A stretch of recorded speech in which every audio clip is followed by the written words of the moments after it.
The story begins with a man named Richard. On the surface, Richard had everything a person could dream of.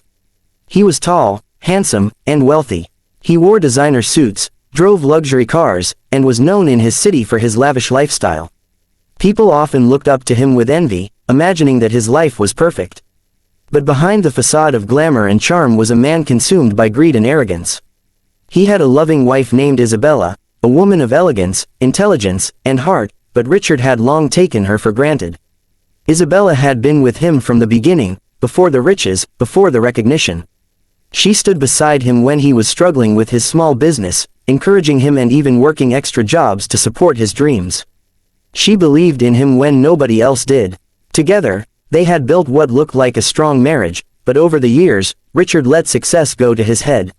He began to see Isabella not as his partner, but as someone ordinary compared to the glamorous women he now encountered at parties, business events, and luxury gatherings. Richard's eyes wandered, and soon his loyalty followed. He began an affair with a younger woman named Emily. Emily was bold, attractive, and cunning. She loved the thrill of being with a powerful man, but more than that, she was drawn to Richard's wealth. She whispered sweet lies into his ears, telling him he deserved better than Isabella, that he needed someone more exciting, more glamorous, more deserving of his fortune. And Richard, blinded by pride, fell deeper into Emily's trap. One Friday evening, Richard planned something extravagant for Emily. He told Isabella he had a late business meeting and would be staying out of town overnight. In reality, he booked the presidential suite at one of the most luxurious five-star hotels in the city. The hotel was known for its exclusivity, privacy, and stunning interiors. Only the most influential people could afford to stay there, and Richard relished the idea of flaunting his wealth in front of Emily. As Richard escorted Emily into the grand lobby, he felt an intoxicating sense of power. The chandeliers sparkled above, the marble floors gleamed beneath their feet, and the staff greeted him with rehearsed smiles.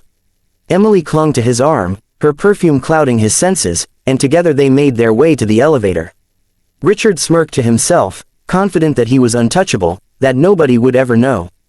But fate has its own way of humbling those who grow too arrogant.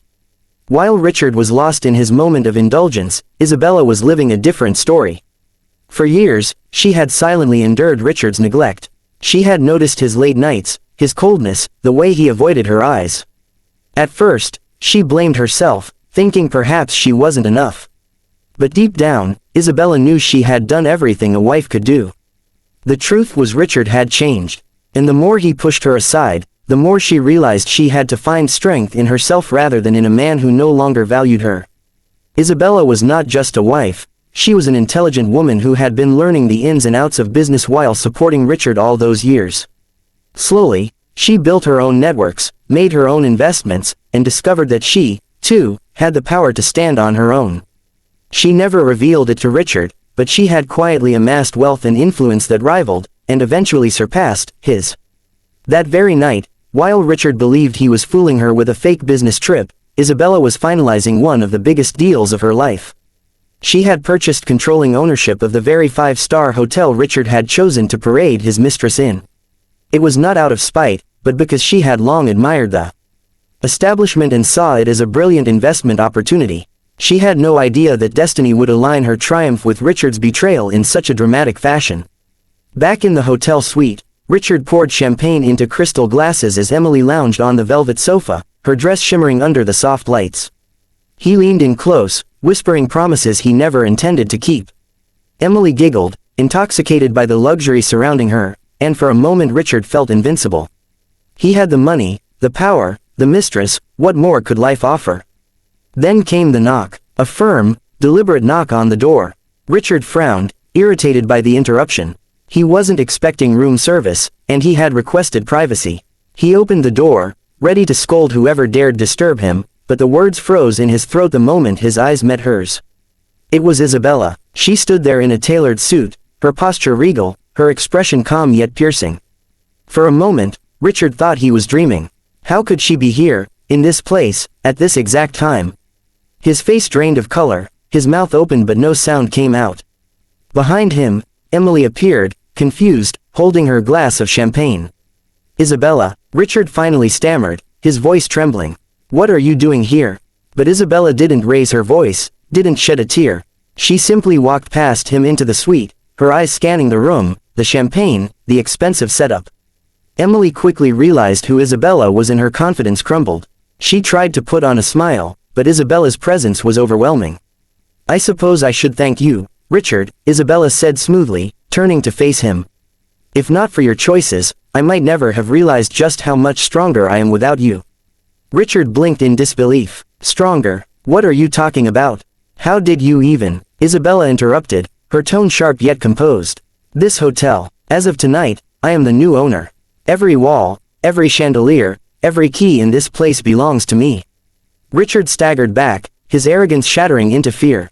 He felt his throat tighten, his hands shaking as he tried to process her words. Emily gasped, her eyes darting between them, suddenly realizing the gravity of the situation. "You own this hotel?" Richard whispered, his voice hollow. "Yes," Isabella said, her gaze steady. "And you chose the worst possible place to bring your lies. I built you up once, Richard. I gave you everything I had, my love, my support, my loyalty. And this is how you repay me. By parading another woman in front of the world. In my hotel." The silence in the room was suffocating. Richard tried to speak, to justify himself, but no excuse could bridge the chasm he had created. Emily, sensing the danger of being dragged into this storm, placed her glass down and backed away. "I didn't know," Emily muttered nervously. "I had no idea he was married to you." Isabella's eyes flicked to her briefly. "You can leave," she said firmly. "This is between me and my husband." Emily grabbed her purse and rushed out, leaving Richard exposed, trembling, and utterly humiliated. "Isabella, please," Richard began, his voice breaking. "You don't understand. It was just a mistake. I didn't mean for." But Isabella raised her hand to silence him.